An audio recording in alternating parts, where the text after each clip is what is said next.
The first time I met Xiao Zhang, I was convinced the universe was playing a ridiculous joke on me.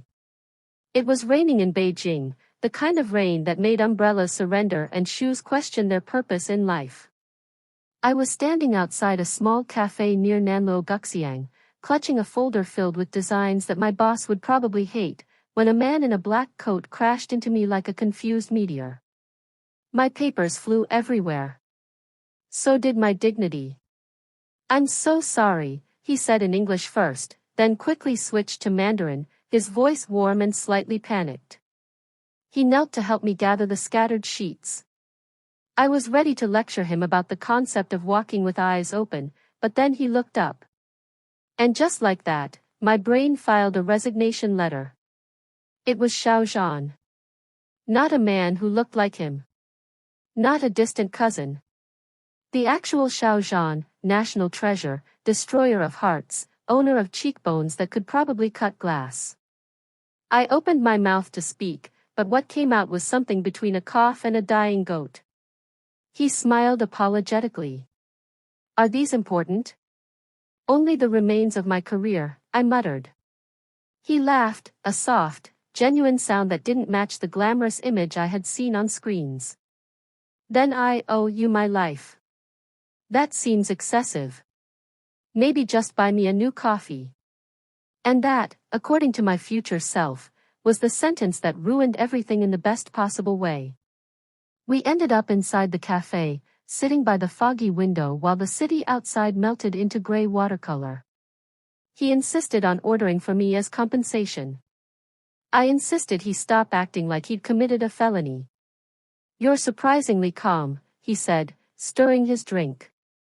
"Most people either scream or faint." "I'm saving the screaming for later," I replied. "Maybe around midnight." He grinned. "I'll prepare emotionally." What struck me wasn't his fame, but how normal he felt. He talked about getting lost on the subway, about his mother complaining he didn't eat enough vegetables, about a neighbor's dog that apparently hated him for no reason. At some point I forgot who he was.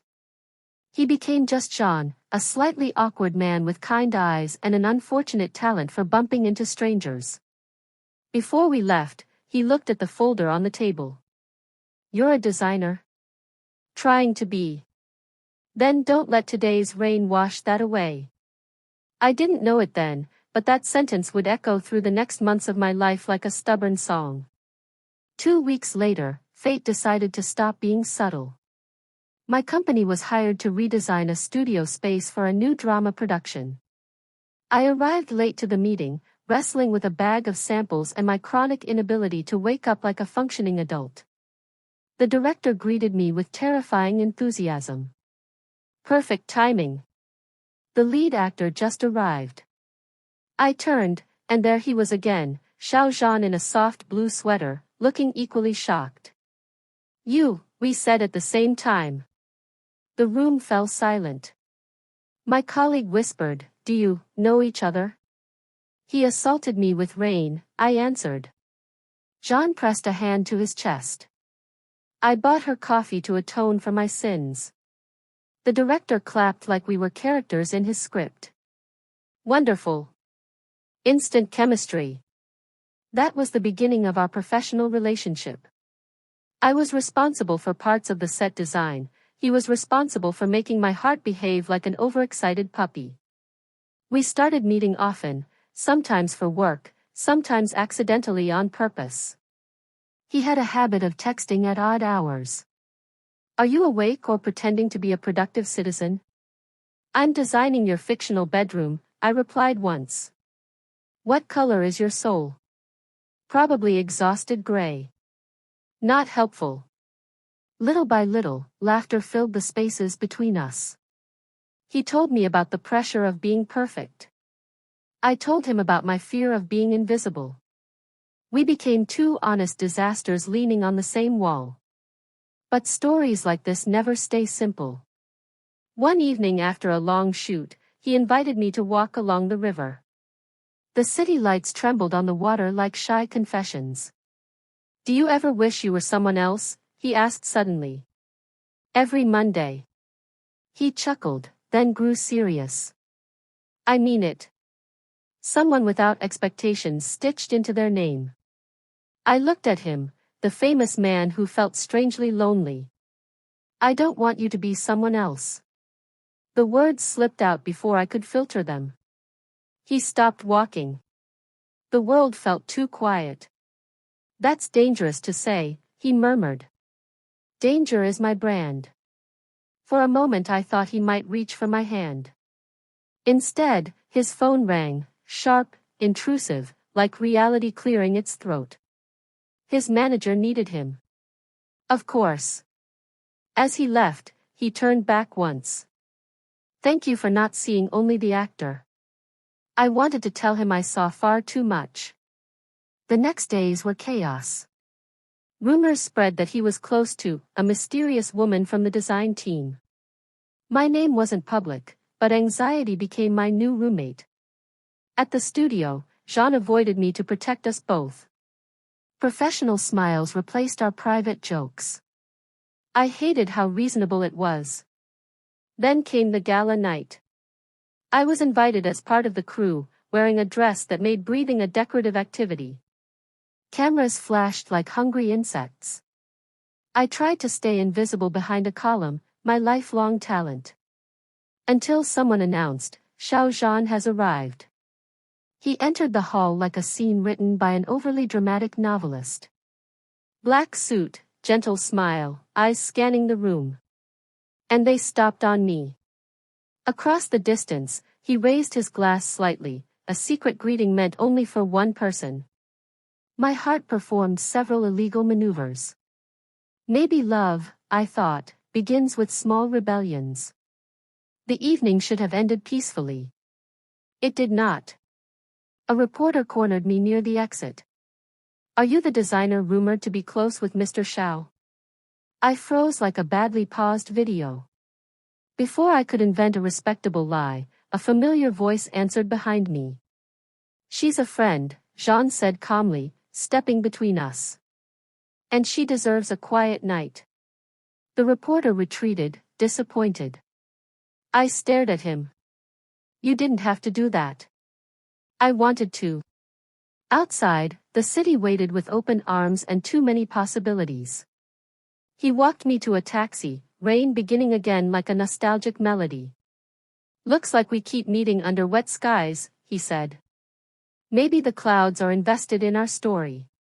He smiled, the kind that rewrites calendars. Then let's not disappoint them. The taxi door closed, separating us with glass and unanswered questions. As the car moved, my phone buzzed. Stay brave, his message read. Unexpected love requires stubborn people. I watched Beijing blur into lights and thought. If this was the beginning, the ending would either save me or completely ruin me. And honestly, I was ready for both. The taxi carried me through streets that looked like spilled constellations. I kept reading his message as if the letters might change shape and reveal a hidden instruction manual on how to survive feelings for a man half the country adored. Stay brave. Easy for him to say, he wasn't the one whose heart had decided to audition for a disaster movie.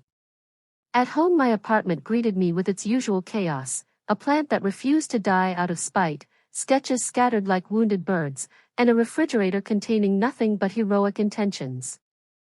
I dropped onto the couch and replayed the evening in my head, the reporter, his voice defending me, the way his eyes had searched for mine as if we shared a secret country. My phone rang. For a wild second I imagined it was him, but reality introduced itself as May, my best friend and professional collector of gossip. So, she sang before I could say hello, the internet thinks you're dating the nation's boyfriend.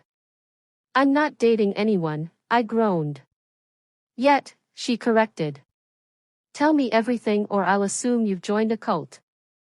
I told her about the gala, about Jean stepping in, about the message that now lived rent-free in my brain. May was silent for a dramatic second. You're in trouble. I know. Delicious, cinematic trouble. Work the next day felt like walking into a room where the walls whispered. Some colleagues looked at me with new curiosity, others with the expression usually reserved for people who microwave fish in shared kitchens. The director greeted me with a grin too wide for human safety. Our set designer has become famous overnight. I'd prefer a pay raise, I muttered. Jean arrived later, surrounded by assistants and the invisible armor of professionalism. For a moment I thought he might pass without acknowledging me, but he stopped beside my desk. "Good morning," he said softly. "Good morning," national headline. A corner of his mouth lifted. "About last night." "Don't apologize," I interrupted. "You helped me escape alive." He studied me, eyes gentle and tired. "Still, I dragged you into my circus. I've always liked clowns." He actually laughed, and the room felt warmer. Our project required frequent discussions, which meant frequent proximity, which meant my heart developed a daily exercise routine. We argued about curtain colors like married people and celebrated small victories with overpriced tea. One afternoon he found me staring at a blank canvas meant to become a mural for the set. "Creative crisis?" he asked. "Existential one," I replied. "The wall is judging me." He picked up a brush. "Let's confuse it together."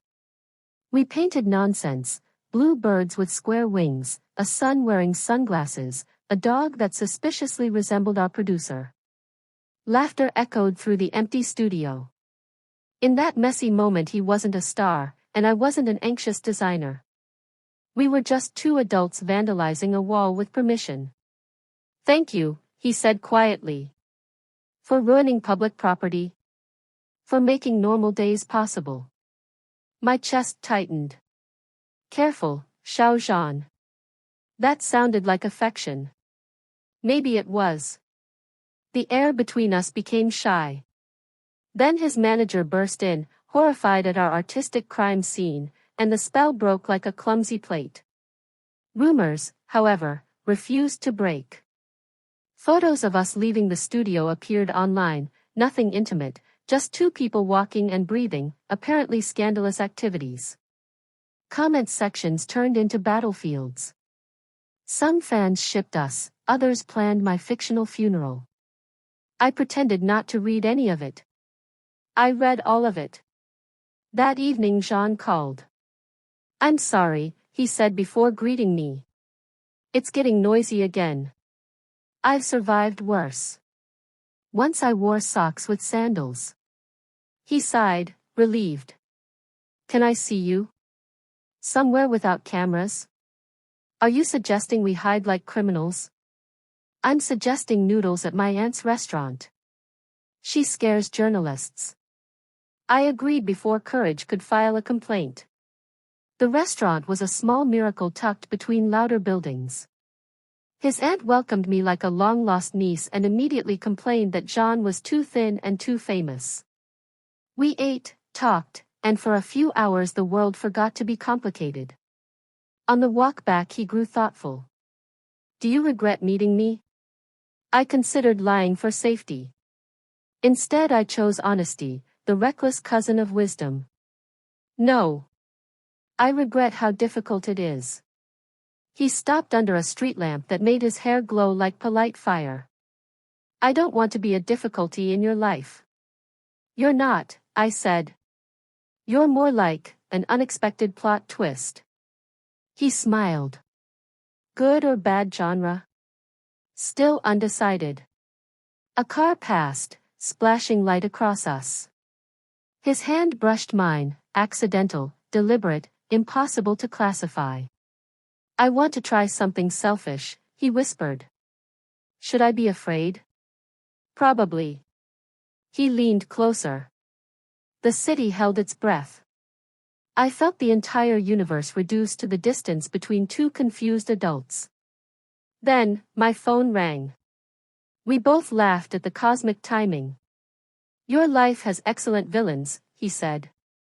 The caller was my boss with news that our budget had been cut and half my designs were now considered luxurious dreams. I ended the call ready to fight buildings with bare hands. Jean listened patiently as I ranted about capitalism and the emotional cruelty of spreadsheets. I'll talk to the producers, he offered. You don't have to rescue me. I know. I want to. Those words frightened me more than any rumor. Days later the tension returned with sharper teeth. A tabloid published an article titled "Is Xiao Zhang Hiding a Secret Love?" accompanied by a photo taken the night outside the restaurant. My face was blurred, his was not. The studio turned into a storm shelter. Management held meetings. Publicists developed migraines. Jean found me on the rooftop where I was teaching pigeons new vocabulary. I might need to keep distance for a while, he said carefully. The sentence landed like winter. I understand.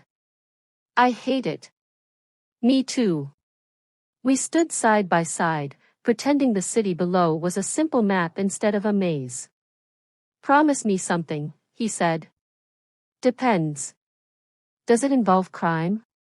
Wait for me. The pigeons flew away as if offended by romance. I looked at him, at the man who had entered my life like rain through an open window.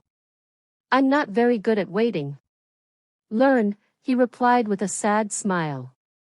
I'll be worth it. That night I wrote in my notebook. Love arrived without invitation and immediately rearranged the furniture.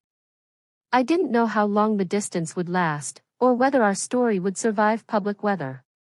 I only knew that somewhere in the same restless city, Xiao Zhang was probably staring at his phone, fighting the same foolish hope. And hope, I was beginning to learn, was the most stubborn character of all. Waiting, it turned out, was not a graceful activity. It was clumsy, noisy, and full of unnecessary imagination. I waited while making coffee, while pretending to work, while arguing with my plant that still refused to die. The city continued its usual business, traffic complaining, neighbors rehearsing bad karaoke, and somewhere in that ordinary chaos, my heart practiced patience like a student forced to retake the same exam. Jean kept his promise of distance with military discipline. No messages, no accidental meetings, not even a misplaced emoji. The internet, however, had no sense of personal boundaries. Articles multiplied like ambitious rabbits. Fans debated whether I was a secret angel or a professional witch hired to steal their idol. May read the comments aloud with theatrical voices. This one says you look like a noodle who learned to walk. Creative insult, I admitted. Another claims you're obviously his soulmate because your ears match. I touched my ears, suddenly suspicious of them. At the studio the atmosphere felt like a refrigerator set to polite. Jean arrived only for necessary scenes, surrounded by staff who treated him like fragile royalty. We exchanged formal greetings that tasted like cardboard. One afternoon the director called me into his office. There's a new addition to the cast, he announced. Famous actress, international experience, very glamorous. The door opened as if on cue, and in walked Lin Yu, elegant, confident, carrying enough charisma to pay rent. She smiled at me with professional sunshine. You must be the designer. Jean talks about you. My brain tripped over the sentence. He does. Only good things, she said, eyes sparkling with a mystery I didn't order. From that moment, jealousy moved into my chest like an uninvited roommate who never washed dishes. Lin Yu quickly became everyone's favorite story. She laughed at the right volume, complimented the crew, and treated Jean with familiar warmth that made my stomach practice gymnastics. During a break I overheard them talking near the wardrobe racks. Remember Paris, she said. How could I forget? Jean replied softly. Paris? There was a Paris? My imagination began writing tragic operas without my permission. That evening May conducted an emergency analysis over dumplings. Maybe she's just a friend. Friends don't have shared European flashbacks. True. Friends share passwords and childhood trauma. I stabbed a dumpling with unnecessary force. I hate being irrational. Congratulations, you're in love. Work forced us together again when the budget crisis resurrected like a stubborn ghost. The producers demanded cheaper materials. I demanded my dignity. Jean volunteered to mediate, which meant sitting across from me in a conference room while pretending we were strangers who happened to breathe the same air. After the meeting, he followed me to the hallway. You looked ready to fight everyone with a stapler, he whispered. It's a versatile weapon. He hesitated. I missed talking to you. The sentence slipped between us, dangerous and honest. Distance seems to be working wonders, I replied, sharper than intended. He flinched. I'm trying to protect you. And who protects me from missing you? Silence answered. Before he could speak, Lin Yu appeared like a perfectly timed plot device. Jean, rehearsal in 5 minutes, she said, then glanced at me with polite curiosity. You should join us later. We're planning dinner. Maybe, I managed. They walked away together, two beautiful silhouettes discussing schedules and probably Paris again. I considered becoming a nun devoted to the religion of avoiding feelings. That night the rain returned, loyal background actor of our story. I stayed late at the studio fixing designs, arguing with colors that refused to cooperate. Footsteps approached. I brought peace offerings, Jean said, holding a bag of pastries. Bribery will not erase capitalism. He sat beside me on the floor, ignoring the expensive chairs. For a while we ate in comfortable quiet. Lin Yu is an old friend, he said suddenly. I didn't ask. You were thinking loudly. I sighed. Am I that obvious? Only to me. The confession softened the room. We worked together years ago, he continued. There was never anything romantic. Relief behaved like a small fireworks show inside me. She's helping with the project, that's all. Good, I said, pretending calm. Because I've already planned several dramatic exits. He laughed. Please choose one involving slow motion. We ended up talking about everything except the dangerous subject. He told me about his childhood fear of elevators. I confessed my talent for burning instant noodles. Normality stitched us together again. As we left the building, a group of photographers appeared like summoned spirits. Flashlights exploded. Questions rained harder than the sky. Are you dating? Is she the reason for the rumors? Xiao Zhang, look here. He grabbed my hand instinctively, pulling me through the storm toward a waiting car. My heart forgot basic breathing instructions. Inside, silence wrapped us. I'm sorry, he said, still holding my fingers. Stop apologizing for the world. He looked at our joined hands as if surprised they existed. Slowly he let go, but the warmth remained like a stubborn memory. This can't continue, he murmured. Not like this. Fear knocked on my ribs. What are you saying? I don't want half measures with you. The car moved, carrying us through glittering streets that suddenly felt too narrow. Then what do you want? I asked. He turned to me, eyes honest and terrified. A real chance. The words hung between seatbelts and unsaid dreams. Before I could answer, his phone vibrated with urgency. His manager again, reality's most loyal villain. He closed his eyes briefly. Give me a little more time. I nodded, though my heart wrote protest letters. The following week the production organized a charity event. Public appearances were unavoidable, smiles were mandatory uniforms. I attended as part of the crew, determined to behave like a mature adult who definitely did not imagine dramatic kisses behind curtains. Lin Yu greeted me warmly. I've heard so much about you. Hopefully nothing involving crimes. She laughed. Only that you make impossible sets possible. Her kindness disarmed me.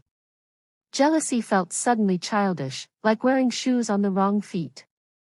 During the event, Jean performed a song, his voice turning the hall into a fragile memory. I watched from the side, realizing how large his world was and how small my role might be. After the applause, he found me. "Walk with me?" he asked. We escaped to the balcony where night smelled of jasmine and expensive perfume. "I made a decision," he said. "My pulse auditioned for chaos. I don't want to hide you." The sentence felt like both sunrise and thunder. "But the consequences." "I know them," he interrupted gently. "Still, I choose this story." Tears surprised my eyes. "You make it sound easy." "Nothing about you is easy," he smiled. "That's the point." He reached for my hand again, this time without accidents or reporters, only two stubborn people under a patient sky. "Will you choose it too?" he asked. The city waited. My fears organized protests. Yet somewhere deeper, hope stood up like a brave child. "I will," I whispered. And just as our fingers intertwined, a voice behind us cleared dramatically. "Well, well, Lin," you said with a mischievous grin. About time the plot moved forward. We laughed, the tension breaking into something lighter, brighter, terrifyingly real. But stories that taste like happiness often hide storms in their pockets. I didn't know then that the next chapter would bring secrets from Jean's past, a contract with sharp claws, and a choice that could separate us before we truly began. Love had opened the door. Fate was sharpening its knives. Happiness, I learned, was a suspicious creature. The moment you believed in it, life began checking your confidence like an overly strict security guard. After that night on the balcony, Jean and I tried to behave like two normal people exploring something fragile and new. We failed spectacularly, but at least we failed together. He started texting again, small messages that carried entire galaxies. "Did you eat? The director thinks my haircut looks like a confused mushroom. I saw a dog that hates me. Thought of you." I replied with equal elegance. "I ate cake for breakfast. Don't judge my culture. Your hair is a philosophical statement. If the dog proposes, I'll consider it." We met in secret corners of ordinary days, a bookstore that smelled like patient dreams, a park where old men practiced Tai Chi with murderous seriousness, a convenience store at midnight because he suddenly wanted ice cream, to understand human joy. Those moments felt like borrowed time, wrapped in laughter and the dangerous warmth of possibility. Then the past knocked. It happened during rehearsal. Jean was filming a tense scene while I adjusted set details nearby. My phone vibrated with a message from May containing nothing but a link and several emergency emojis. The article's headline punched me first. "Rising star once involved in hidden scandal, the untold story of Xiao Zhang and Su Han." Su Han. The name tasted unfamiliar yet heavy. The piece described an old incident years before his fame exploded, rumors of a relationship with a trainee actress, accusations of favoritism, and a mysterious breakup that allegedly destroyed her career. Photos followed, younger Jean beside a woman with sad, determined eyes. My chest tightened around something nameless. When rehearsal ended, he found me sitting too quietly on a prop staircase.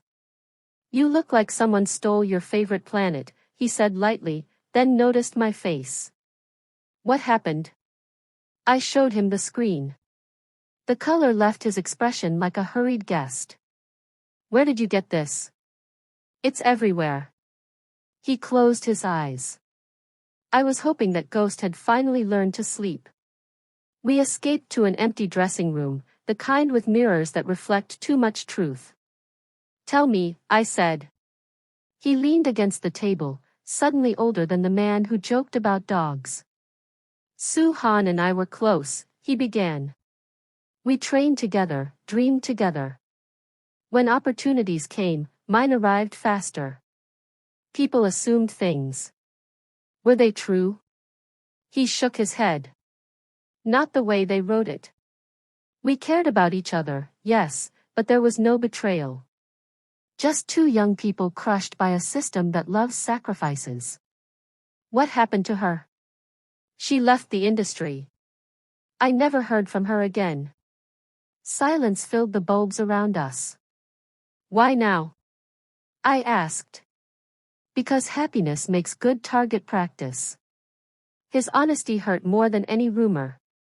That evening his management declared crisis mode. Meetings multiplied like angry mushrooms. I waited outside conference rooms, feeling useless and fiercely protective. Lin Yu joined me with coffee. He'll be okay, she said gently. He's stronger than headlines. I'm not sure I am. She studied me. You love him, don't you? The truth escaped before manners could intervene. Yes. Good, she smiled. He deserves something real. Her kindness became an unexpected umbrella. Jean emerged hours later looking exhausted but determined. They want a statement, he said. Carefully worded, perfectly hollow. And you? I want to tell the truth. Dangerous hobby. He took my hand without caring who might see. Will you stand beside me? I imagined the coming storm, the comments, the cameras, my mother's inevitable phone call. Yes. Sometimes bravery is simply refusing to run. The press conference felt like entering a lion's mouth with a polite smile. Microphones waited like hungry birds. I stood at the side while Jean faced the crowd. He spoke calmly about Su Han, about misunderstandings, about regret for a system that consumed dreams. His voice never trembled. Then a reporter asked, "Is there someone new in your life now?" The hall inhaled. Jean looked at me, directly, openly, without disguise. "There is someone important," he said. "And I hope you'll treat her with the respect she deserves." Cameras turned toward me like sudden weather. My niece considered early retirement. Afterward the internet exploded again, this time with my face unblurred. Strangers judged my hairstyle, my posture, the audacity of my existence. May called, half proud, half terrified. "You've graduated from noodle to main dish." I preferred being invisible. Too late, celebrity by association. Amid the chaos, a letter arrived at the studio addressed to Jean but delivered to me by mistake. The handwriting was careful, old-fashioned. "I'm sorry the past returned to bite you," it read. "I never wanted that. Su Han." I gave it to him with shaking hands. He read silently, then exhaled as if releasing years. "She's alive somewhere," he whispered. "That's enough." For the first time the ghost felt less monstrous. Our relationship stepped into daylight with cautious feet. We went on a public walk organized by his team to normalize the image, an absurd performance where even holding hands required choreography. Fans approached with gifts and questions. Some offered blessings, others watched like suspicious cats. A little girl handed me a drawing of two stick figures under a huge heart. "Please take care of him," she said seriously. I promised a child I barely knew, and somehow it felt like an oath before the universe. Yet storms are patient. One night Jean received a call that changed his face. He listened without speaking, then ended the conversation gently. "Su Han wants to meet," he told me. Jealousy woke up stretching. "Do you want to go?" "I need to. Foreclosure." I nodded, pretending maturity deserved an award. He cupped my face. "Nothing there can replace what's here. Bring me back a souvenir," I joked weakly. "Maybe the truth in a gift box." He kissed my forehead, a promise and a question at once. While he met his past, I fought my imagination at home. Ours behaved like slow animals. I cleaned the apartment, apologized to the plant for emotional neglect, and considered adopting a less complicated life such as becoming a lighthouse. Near midnight he returned. "She's starting over," he said. She apologized for the noise. "And you?" I thanked her for teaching me what I don't want to lose again. He pulled me into an embrace that felt like arriving after a long war. "I choose the present," he murmured. For a while, peace dared to visit. We planned ordinary things, cooking disasters, a trip to the sea, teaching him to ride a bicycle properly without negotiating with traffic.